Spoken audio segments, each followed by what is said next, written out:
Agora, tinha uma ideia ali do governo Bolsonaro no começo de diminuir um pouco o tamanho do Estado. Tiveram certos cortes que foram interessantes, que realmente o PT deu aquela inflada bacana. Ou seja, tinha tinha um movimento interessante. Não estou falando que são as pessoas mais são as pessoas ideais para aplicarem essas ideias. Sim. Mas assim, a ideia inicial de diminuir um pouco o tamanho do Estado, de tentar diminuir o gasto com funcionalismo, essas coisas, fazer reforma da Previdência, que é necessária num país que gasta tanto dinheiro, entendeu? Então assim, o que deu errado? Olha, primeiro, nós temos que entender o que é Estado no Brasil. Se nós somos o que somos, é graças ao Estado. Se fosse na iniciativa privada, nós estaríamos plantando café até hoje. Né? E mais, se o Estado não fosse do tamanho que ele nós não teríamos a vacinação, por exemplo, que nós tivemos durante o Covid. Nós tivemos a organização do atendimento de saúde. O SUS, que é o maior sistema público do mundo e tal. Eu estou falando que o propósito é interessante. Eu entendi. Obviamente, veja, o Estado é importante. Veio o Paulo Guedes? É importante. De quem ele era uma espécie de alter ego? Luciano Huck. Vamos lembrar. É que o Brasil, eu lembro o Fernando Você vai ter coragem de criticar o homem que tem um programa que substituiu o Faustão? Olha, vamos lembrar o Fernando Brant, letrista, conversando no bar. Não vou cantar, porque a Elis Regina já cantou, porque ela cantou, ninguém mais canta. Né? Mas diz assim, a minha memória é a minha arma e o que a minha memória guarda. Né? Tem lá, ele continua dos tempos da panela. Mas vamos parar por aqui, já tá bom. Ele tava com o Luciano Huck.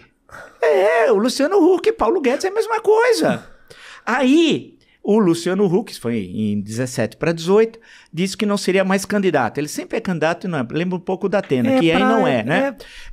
O propósito dele era só ter popularidade suficiente para pegar o trabalho do Faustão. Aí o outro veio Essa é a minha teoria. Aí o outro veio pro... Aí começaram a falar em questão de Estado e tal. Que ia fazer isso, ia fazer aquilo. Desigualdade, a elite brasileira, a elite, o andar de cima, quer mamar nas tetas do Estado. Sempre mamou e continua mamando. Só de isenção fiscal são 340 bilhões por ano. 340 bi! Acho que o déficit, não sei se é 600 no Brasil, em 2 anos você eliminaria o déficit e tal. E são para as grandes empresas. Se você for pegar o setor industrial, o Brasil, antigamente, a indústria chegou a ser 30% do PIB. Hoje ela é 9%. O Brasil foi o maior parque industrial do hemisfério sul até 1980. Né? Então, a Fiesp, quando vai a Brasília, não é para modernizar, é para obter privilégios, né? Criar privilégios, isenção fiscal, etc, etc. Então, o que aconteceu?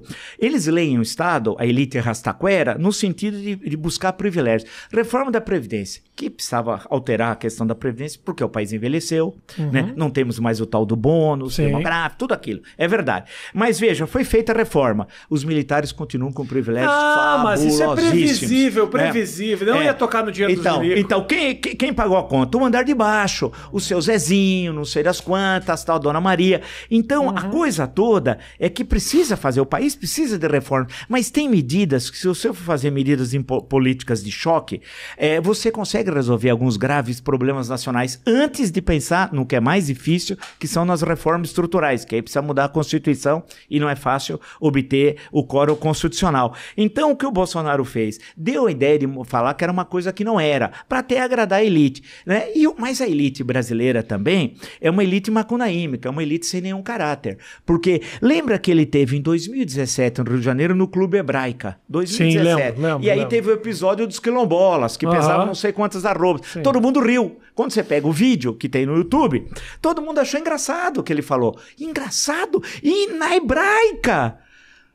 Do povo judaico que passou ao longo da história. Porque quando a gente fala do Holocausto, que é uma tragédia, mas é muito mais do que o Holocausto. Se você for puxar os pogroms que teve na Europa Oriental, na Europa Ocidental, o número de perseguição aos judeus ao longo da história é uma coisa terrível. Foi patética. Aquela ida do Bolsonaro lá foi patética. E aí os caras acharam, quando ele veio aqui na Faria Lima, acharam ele engraçado.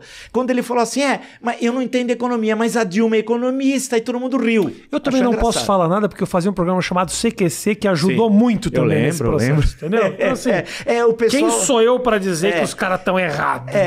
E ele veio aqui na Faria Lima e aí falou, não, mas a Dilma é economista. Eu não sei nada, mas ela e todo mundo riu, etc, tal, pá.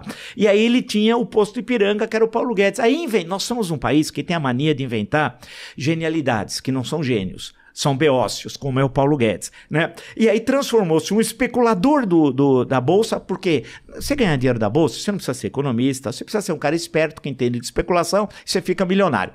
É o caso dele, né? É o caso desse cara. E eu sempre comparava um personagem do Ecer de Queiroz, chamado Pacheco, é um conto bem pequenininho, tem umas 5 páginas, o conto do Ecer de Queiroz, que era um grande crítico de Portugal, daí que ele era mais considerado em certa época no Brasil do que em Portugal, que é o Pacheco, que era um gênio que morreu, aí chega um jornalista francês, vai falar, quem é esse gênio? Aí o jornalista começa a pesquisar a vida e vê que ele era um idiota, não tinha nada, não tinha um livro, não tinha um artigo, não tinha um ensaio, não tinha uma lei, mas era considerado um gênio. É o Paulo Guedes. O Paulo Guedes não tem nada, né? E aí joga o Brasil na estagflação, como é que nós estamos vivendo, uma combinação terrível, estagnação econômica e inflação. Veja, se o Brasil, o ano que vem, deve crescer 1, provavelmente, ou menos que 1, 0,8, 0,7, a população brasileira cresce 0,8. Cresce muito pouco hoje. Inclusive porque o país está envelhecendo muito rápido. A pirâmide etária era assim. Está começando a ficar assim, logo vai ser assim. O que vai significar que precisa de muitos gastos para previdência social, etc, etc. Né? Quando eu fazia ginásio, já faz tempo, no verso ginásio? Do caderno... É, ginásio ainda. Eu fiz eu achei que você fez ginástica. Não. Espero que você faça ginástica até hoje. Eu engano e tal. Então, aí eu fazia o ginásio e no verso, antes não tinha cantor sertanejo, dupla sertaneja, não. Tinha um mapa do Brasil. E aí tinha um mapa do Brasil e tal. E aí vinha crescimento demográfico, 2 pontos, 3,2. O pessoal achava legal. Puta, é uma loucura crescer 3,2 e tal. Por ano. Agora que nós crescemos a população 0,8. Se o crescimento for próximo a isso, 0,8, é estagnar, não saímos do lugar. E só que o PT nos jogou numa encruzilhada a década passada, 2015 e 2016 é o pior biênio da história econômica do Brasil republicano. Foi um desastre 2015 e 2016 e tal, né? Então, o que acontece? As últimas 4 décadas você pode jogar no lixo. A década de 80, 90 e as 2 desse século. Nós achávamos, eu que fui contemporâneo, lá no que os anos 80 era a década perdida. A década perdida foi a década que acabou agora, 31 de dezembro do ano passado, né? Que se você pega os indicadores, renda per capita, todos os indicadores, uma expectativa de vida, foi um desastre, um desastre. Década passada você está falando de 2010 a 2020? 2020, que pegou o primeiro governo Dilma, o segundo governo Dilma e o governo Temer e um pouquinho do governo Bolsonaro, né? Foi a década de 10. Então foi tenebrosa, se você for pegar os indicadores sociais e tal. E o Brasil, a minha geração ao menos, o Brasil foi entre 1930 e 1980, durante 50 anos, o Brasil foi o país que mais cresceu no mundo ocidental.